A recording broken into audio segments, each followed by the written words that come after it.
So we have some transitional rules, like there are some adjustments that are expected to be done for your closing balances in terms of your transfer pricing or transactions with related parties, and also with respect to the assets and liabilities that were already being purchased or owned by the companies, which are continuing to be in the tax raising period also.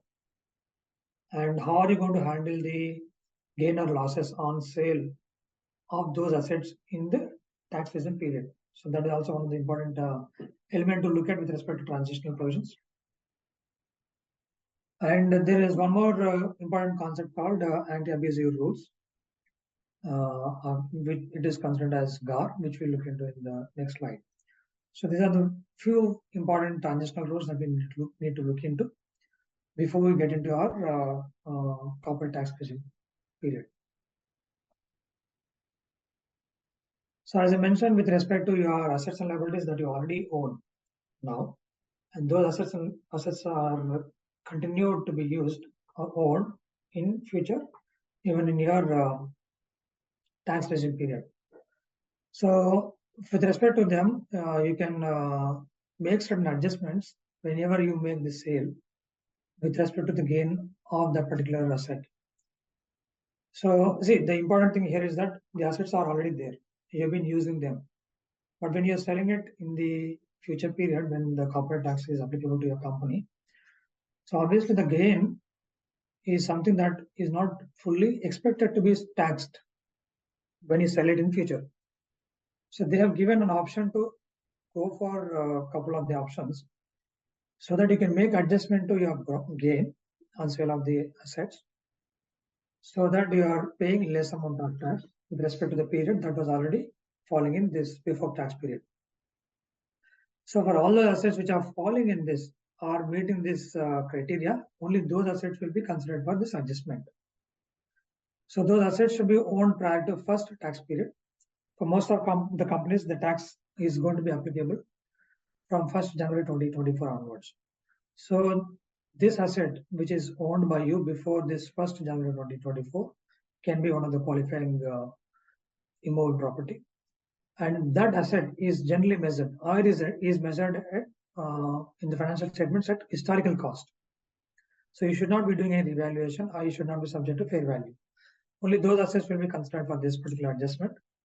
And those assets are disposed of or deemed to be disposed of during or after first tax period for a value exceeding net book value, which means you're only making gain out of that disposal, and the disposal is happening after 1st January 2024 if your tax period is beginning from 1st January 2024 onwards.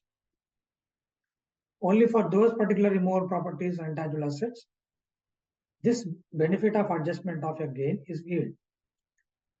So the gain is to be adjusted, we mentioned. So how are you going to adjust this gain?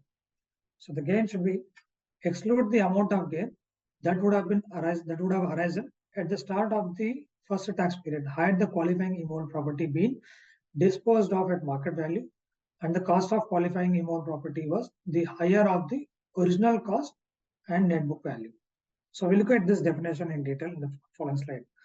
But what they're saying is that you adjust the gain by removing the gain had this asset been sold on first day of your tax period by considering the market value as on that date. Whatever gain you would have earned if you sell that on day one. So that gain you will be adjusting from your actual gain when you sell it afterwards. And then only the net amount of gain will be subject to tax whenever you sell it. So let's look at it a little bit more detail because this is going to be important. So you have an immovable property which is meeting those conditions which we discussed. So they have given two options. Option one is that from your gain, the real gain, whenever you sell it. So you will make an adjustment. What kind of adjustment is it? You will take market value of your immovable property as on first day of your tax period, less the higher of the following two, higher of your original cost or net book value of the asset. So your market value as on first day of your tax period minus higher of original cost and net book value. So this amount is what you have to adjust from your actual gain. That is option 1. Option 2 is that you will have to arrive to a factor, which is your days before your first tax period and then total days of the asset being owned by the company. And that you will be multiplying with the actual gain of the amount.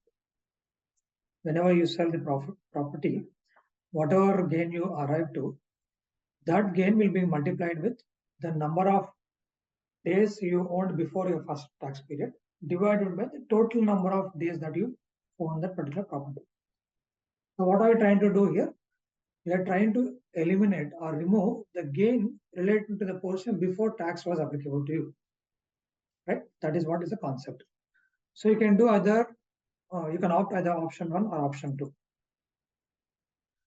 Let's quickly look at one example where, so you have an immovable property which was owned before 1st January. In this example, we are assuming that your corporate tax for your company is applicable from 1st January 24 onwards.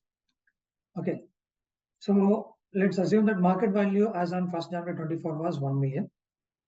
And the cost value of that particular asset when you bought it originally on 1st January 2020, it was 60,000 dirhams. And the net book value of the company as on 1st January 24 is 30,000. So as I mentioned, we need to consider higher of these two, 60,000 or 30,000, higher of these two. And that you will exclude or deduct from your market value as on first tax period is 1st January 24.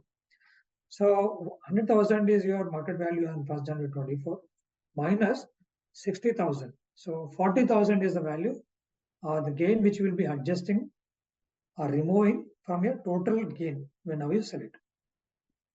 Okay. That's one option.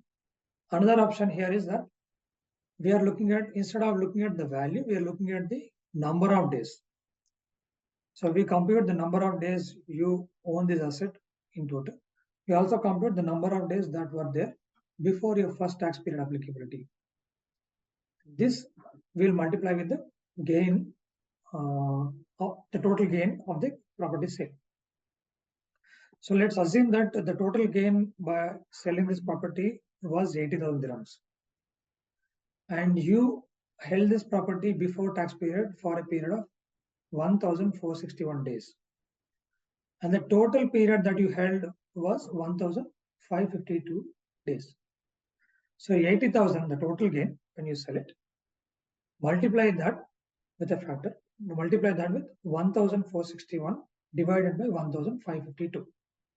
So with this, what you are trying to arrive is that the gain portion relating to the period before your tax regime period. That amount you are deducting from the total gain. So then only the balancing figure will be a taxable gain which will be subject to tax. So this is a concept. You have to choose these options before you go with your first tax period. So you need to be very careful as to how you want to go with it.